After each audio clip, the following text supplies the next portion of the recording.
നമസ്കാരം. Big boss season 7 ഷാനവാസിൻ്റെ കളി എന്താണ് നിങ്ങൾക്ക് തോന്നുന്നത്? അദ്ദേഹം ബിഗ് ബോസിൽ കളിക്കുന്നുണ്ടോ? കാരണം ആദ്യം വന്നപ്പോൾ തന്നെ അദ്ദേഹം ജിസേലിൻ്റെ ഡ്രസ്സിങ്ങിനെക്കുറിച്ചും അനീഷിൻ്റെ സംസാരത്തെക്കുറിച്ചുമൊക്കെ പറഞ്ഞൊരു കുലപുരുഷനായിട്ടാണ് ആദ്യം തന്നെ അദ്ദേഹത്തിനെക്കുറിച്ച് പറഞ്ഞ എല്ലാവരും വന്നത്. പക്ഷേ അത് ഇപ്പോൾ കണ്ടത് അദ്ദേഹം നല്ല രീതിയിൽ കളിക്കുന്നതായിട്ടാണ്.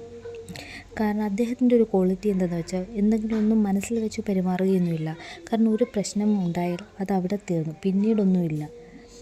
ഇന്നൊരു ടാസ്കിൽ അനീഷിനോട് ഇൻസ്പെക്ഷൻ ചെയ്യാൻ പറഞ്ഞപ്പോൾ അങ്ങനെ ആ ഇൻസ്പെക്ഷൻ ചെയ്യേണ്ട ഷാനവാസിൻ്റെ റോള് വന്നപ്പോൾ ഷാനവാസ് പറഞ്ഞത് നിങ്ങൾ ശ്രദ്ധിച്ചോ?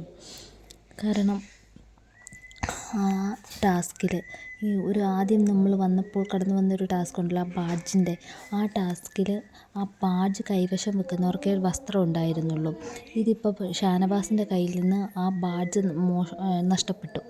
അപ്പോൾ അതിൻ്റെ പേരിൽ ഷാനവാസിൻ്റെ ഡ്രസ്സസൊക്കെ കൊടുക്കണമെന്ന് ബിഗ് ബോസിന് തിരിച്ച്. അപ്പോൾ ബിഗ് ബോസ് അനൗൺസ് ചെയ്തത് അങ്ങനെ ആ കൊടുക്കുന്ന കണ്ടസ്റ്റൻറ്റിൻ്റെ സാധനങ്ങളെല്ലാം മറ്റുള്ളവർ വേണം നോക്കിക്കാണാൻ, കാരണം ഒന്നുപോലും പുറത്ത് വെക്കരുത്, അങ്ങനെയായിരുന്നു. പക്ഷേ ഷാനവാസ് എല്ലാവരും നോക്കി നിൽക്കെ തന്നെ, പക്ഷെ ആരും കണ്ടതുമില്ല, അതെടുത്ത് മാറ്റിയാണ് വെക്കുന്നത്.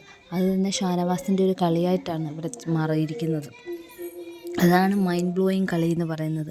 പക്ഷേ ആരും ശ്രദ്ധിച്ചില്ല. ശ്രദ്ധിക്കാതെ തന്നെയാണ് ആ ഒരു പോയിൻറ്റിൽ കൂടെ തന്നെ അദ്ദേഹം നല്ല സ്കോർ ചെയ്ത് പോയത് കളിക്കുന്നത്. ഇതുപോലെയാണ് മൈന്യൂട്ടായിട്ടുള്ള ഓരോ കളികളും അദ്ദേഹം കളിച്ചുകൊണ്ടിരിക്കുന്നത്. അതാർക്കും മനസ്സിലാവുന്നില്ല. ഇനിയും അദ്ദേഹത്തിന് ഇപ്പോൾ നമ്മളൊരു 3-4 ഡേയ്സ് അല്ലേ ആയിട്ടുള്ളൂ. ഇനി മുമ്പോട്ട് പോകുമ്പോൾ നമുക്ക് നോക്കാം എങ്ങനെയുണ്ട് കളികളെന്നൊക്കെ.